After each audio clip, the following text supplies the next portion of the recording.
Is it time to create a happy chapter in your life? You know, so many people don't even ask that question about themselves. So I've invited Veera Mahajan. She's an author and family and marriage mediator to tell us a little bit about creating that happy chapter in your life. Veera, welcome. Nice to have you with us. Thank you. Yes, and I am living a happy chapter. This is my happy chapter. But it wasn't always that way. So what tools did you use to get to that happy chapter? What decisions did you make? What decisions did I make was saying no, which I very strongly recommend. And that is like the theme of my book called Unreported. Instead of telling them to stop hurting you, you got to tell yourself to not accept it. So when I say no to abuse in my book, I say over and over, and sometimes people used to say, you think I haven't said no? And I used to think that, you know, I've said no to abuse for a long time. But when you start saying no to accepting abuse, that's when the change happens. And yeah, so that's— Does that have something to do with loving yourself enough to make that kind of a decision? Well, that's part of loving yourself. When you tell yourself, I'm not going to accept anymore of this bad behavior towards me because I love myself so much that I will not accept anything less than that. You accept abuse and you accept any kind of bad behavior or anything that doesn't value you or support you is when you don't love yourself enough. Once you love yourself enough, you know, that's it. Yeah, so let's back up a little bit. So, you know, everyone has been in a bad relationship and gotten out. You fall in love, you're in a great relationship, and then something happens and you break up. But abuse is a little bit different than that. Tell me what the nuances of an abusive spouse or an abusive boyfriend, a girlfriend, or an abusive boss. What kind of traits do they inflict on you that you have to watch out for? When they make you feel bad about yourself.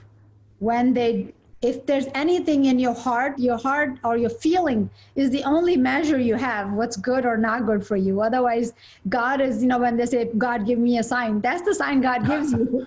You're not feeling good. So pay attention to that. Pay attention to your intuition. How else is God going to talk to you? So when something doesn't feel good to you, question that. And why not? And who's making you feel like that? If somebody puts your dreams and you're not allowed to do things on your own free will, you don't live the way you want to live or you're supposed to live, and it actually hurts you. But what's interesting to me is that in your book, Unreported, so many things like this don't get reported to the police or to authorities, or you don't even look for anybody to help. You don't even reach out for help. That's what Unreported is really the basis of that book, isn't it? Yeah, Unreported is, you know, like people think I'm not going to report to the police. A lot of people just never report to anyone. And it's not necessarily just reporting to police. Unreported means that report to someone. Someone has to know what's happening, because God forbid it goes to the next level and you have to prove it. Your perpetrator is going to use that. My ex used that. How does anybody not know that I was abusing her? Because I never talked about it. You're embarrassed, you're ashamed. You don't want to, you know, air your dirty laundry, all kinds of weird myths that we grow up with. And these are the cards that I'm dealt with, and I'll deal with it. But for how long? You know, if it's something short, somebody's having a problem with, you can deal with it. But the main thing is you should be able to resolve. If it's not resolvable, if it's a very uneven control or power, it's not, you know, compromise is fine if it's give and take. But if it's one-sided all the time or most of the time, that's not good. So you have to pay attention to that and take care of it. You don't tell anybody that it goes unreported. So, so many people don't say anything. You have to tell someone, and that you have to have someone in your corner. And that helps if you have to make a decision in the end. And that also helps you when you're talking to someone to make a better decision. You know, you can brainstorm, do something about it. And maybe they can guide you. Like if somebody came to me, and of course I'll be able to help them, you know, what else to do instead of just taking it. And you have a distinct point of view. You're very empathetic because you've gone through this in your own life. I have gone through, and like you were talking about other, you know, relationships that break.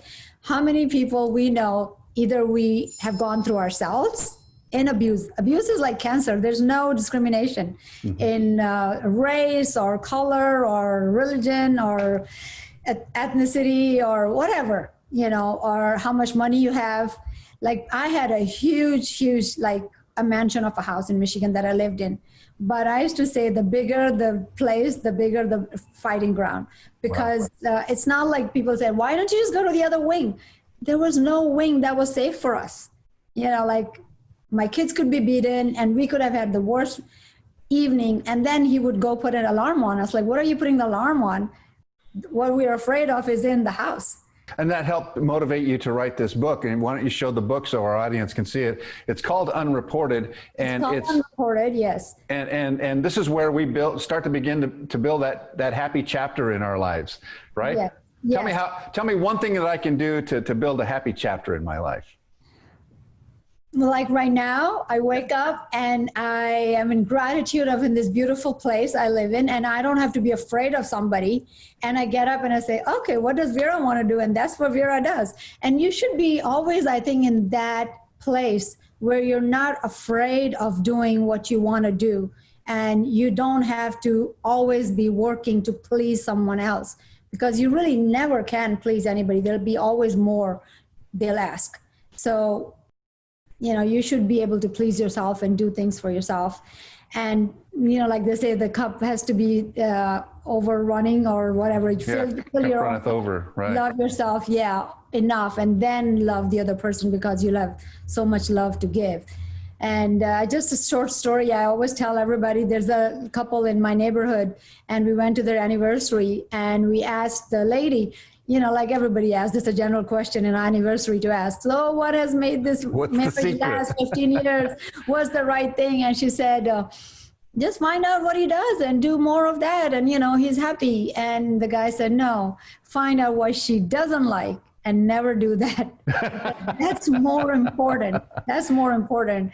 You know, people can keep doing nice things for you, but that's never enough. But what hurts you, that's the hardest to forget and hardest to get over. So if you can make them the happiest, at least don't hurt them, you know. Yeah. So, well, Veera Mahajan, it's been a delight to talk with you. Thank you so much for that. The book is called Unreported. I'm sure it's available wherever you can buy a book. Unreported is on Amazon, it's on iBooks, it's on Audible. So in all versions you can find it. And I'm actually on my, if you DM me on my Facebook or something, I am giving it away for $1 ebook right now, because domestic abuse is going so bad and it's growing with the pandemic. So I want to make it available to as many people as possible. So I'm actually giving an ebook away for $1 for a while. So well, I appreciate your generosity and your good work that you're doing out there. Veera, thanks so much. It's been a pleasure talking with you. Thank you. And hopefully we'll see each other soon. We'll talk to you soon. Yes, thank you.